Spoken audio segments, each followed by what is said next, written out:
आणि आदरणीय व्यासपीठावर उपस्थित आलेले आदरणीय अध्यक्ष महोदय आणि सर्व सामान्य गुरुजन वर्ग, परीक्षक आणि माझ्या मित्रमैत्रिणींनो, आज मला आपल्यासमोर नैसर्गिक शेती ही काळाची गरज या अत्यंत महत्त्वाच्या विषयावर आपले विचार मांडण्याची संधी मिळाली, याबद्दल मी स्वतःला भाग्यवान समजते. मित्रांनो, आपण 21व्या शतकात जगत आहोत. विज्ञान, तंत्रज्ञान, औद्योगिकीकरण, यांत्रिकीकरण यामुळे मानवाने प्रचंड प्रगती केली. या प्रगतीची किंमत आपण कशाच्या रूपात मोजत आहोत, तर याच्यात स्पष्ट आहे की लवकर उत्पादन व पैशाच्या लालसेपोटी केलेले निसर्गाचे ऱ्हास, वाढते औद्योगिकरण, वाढते आजार व प्रदूषण वाढणे अशी अनेक कारणे आहेत. शेतकऱ्यांची दुर्दशा निर्माण होणे. नैसर्गिक शेती म्हणजे काय? नैसर्गिक शेती म्हणजे निसर्गाशी सुसंवाद साधून रासायनिक खते, कीटकनाशके, तणनाशके यांचा अजिबात न वापर करता देशी बियाणे, शेण, गोमूत्र इत्यादींचा वापर करून आधारित शेती करणे. ही शेती शेतकऱ्यांनी निसर्गावर विजय मिळवण्यासाठी नाही, तर निसर्गाच्या सहाय्याने उत्पादन घेण्यासाठी आहे. नैसर्गिक शेती उत्पादन घेण्यासाठी. रासायनिक शेतीचे दुष्परिणाम हरित क्रांतीनंतर वाढले ते नाकारता येणार नाही, पण त्याचबरोबर जमिनीतील सेंद्रिय घटक नष्ट झाले. भौमितिक सुखसुविधेसाठी प्लास्टिक, कॅनव्या इत्यादी अति वापरामुळे व फळांवर केलेल्या प्रक्रियेमुळे माती व पाणी प्रदूषित झालेले आहे. आज असा प्रश्न पडतो की मानवाला कर्करोग, मधुमेह इत्यादी सारखी गंभीर आजार जडले.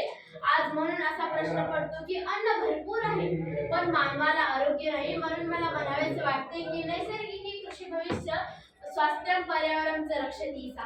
अर्थात शेती हा भविष्याचा मार्ग आहे. ती आरोग्य व पर्यावरण दोन्हीचे रक्षण करते. नैसर्गिक शेती जमिनीत सूक्ष्मजीव आढळतात, माती जिवंत राहते, तिची सुपीकता वाढते,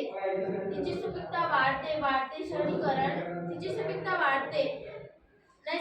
शेतीसाठी लागणारे उत्पादन खर्च, शेण, गोमूत्र इत्यादी हे सर्व शेतकऱ्यांच्या घरात उपलब्ध आहेत. असे म्हणावेसे वाटते की निसर्गाचे रक्षण झाले की मानवाचे रक्षण होते. यदा कृषी प्रकृती सह वर्तते तथा मानव जीवनम सुखेन वर्तते. अर्थात शेती जेव्हा निसर्गासोबत चालते तेव्हा मानव जीवन सुखाने फुलते. नैसर्गिक शेती नैसर्गिक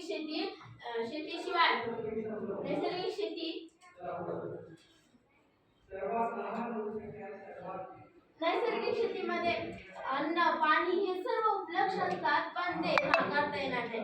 आणि असे म्हणावेसे वाटते की किसान बचा तो देश बचेगा, मिट्टी बचेगी तो जीवन सजेगा. असे म्हणायला काहीही हरकत नाही. अशा प्रसंगी मला वाटते की कोणती क्रांती अडचणीशिवाय होत नाही.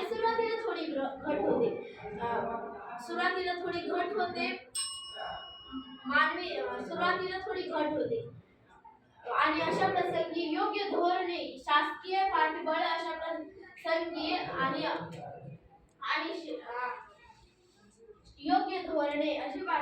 अशी आव्हाने पार करताना नैसर्गिक शेती ही केवळ शेतकऱ्याची जिम्मेदारी नसून ती आपल्या सर्वांची जबाबदारी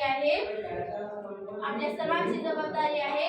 रसायन छोड़ो, प्रकृति अपनाओ, धरती हसेगी, फसल मुस्कुराएगी. असे म्हणून आजपासून आपण सर्वांनी मिशनमुक्त अन्नाची मागणी करावी. प्राधान्य अन्नमुक्ताची मागणी करावी. चला तर मग निसर्गाकडे वळूया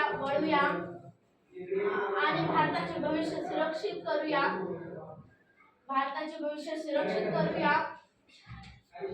शेवटी इतकेच म्हणेन की अगर आज हम देंगे धरती को सम्मान, कल वही देगी सुख समृद्धि का दान.